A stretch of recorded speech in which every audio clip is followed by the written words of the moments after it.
motor kami.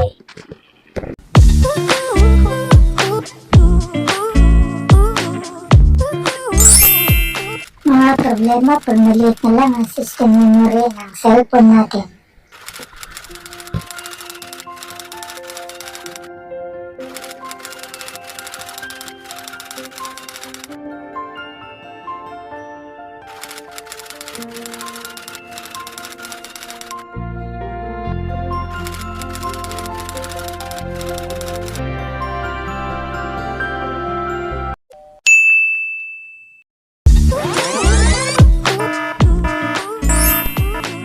Huwag kalimutang mag-subscribe at pinutin ang notification bell para ma-update kayo sa susunod kong video.